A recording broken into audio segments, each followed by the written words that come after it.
नमस्कार, India news Haryana देख रहे हैं आप। मैं हूं आपके साथ वर्षा राय। आइए बुलेटिन की शुरुआत करते हैं। भारतीय जनता पार्टी आज अपना 42वां स्थापना दिवस मना रही है। इस मौके पर पीएम मोदी ने पार्टी कार्यकर्ताओं को संबोधित किया। पीएम मोदी ने कार्यकर्ताओं को संबोधित करते हुए कहा कि आज देश के पास नीति और नियत दोनों, हम लक्ष्य तय करके उन्हें पूरा कर रहे हैं। साथ ही पीएम मोदी ने बीजेपी कार्यकर्ताओं से पुष्प अभियान से जुड़ने की अपील भी की।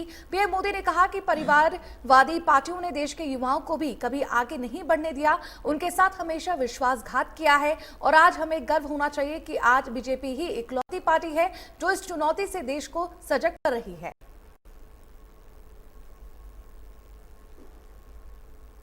साथियों, हमारे देश में दशकों तक कुछ राजनीतिक दलों ने सिर्फ वोट बैंक की राजनीति की। कुछ लोगों को ही वायदे करो, ज्यादातर लोगों को तरसा कर रखो। भेदभाव, भ्रष्टाचार, ये सब वोट बैंक की राजनीति का साइड इफेक्ट था। लेकिन भाजपा ने इस वोट बैंक की राजनीति को न सिर्फ टक्कर दी है, बल्कि इसके नुकसान देशवासियों को समझाने में भी सफल रही।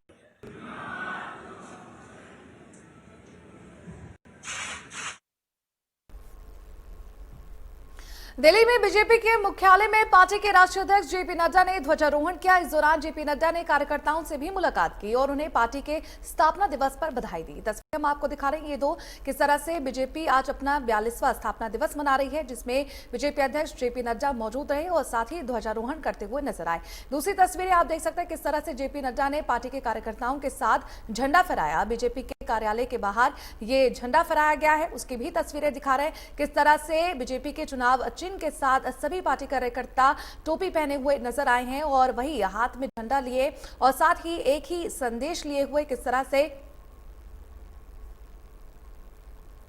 स्थापना दिवस पर दिल्ली में आयोजित कार्यक्रम में पहुंचे सांसद मनोज तिवारी से संवाददाता संजय शर्मा ने खास बातचीत की। क्या कुछ उनका कहना है, आइए आपको सुना।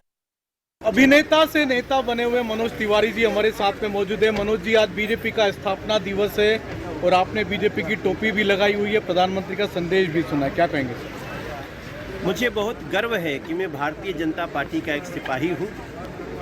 मैं कल आसनसोल से निकल के ट्रेन से पुराना जो स्टेशन था मुगल सराय वहाँ आया और सुबह आज हमारी हुई वहाँ जहाँ पार्थिव शरीर मिला था, जिस मुगल सराय यार्ड में, आज उसका नाम पंडित दीनदयाल उपाध्याय स्टेशन है।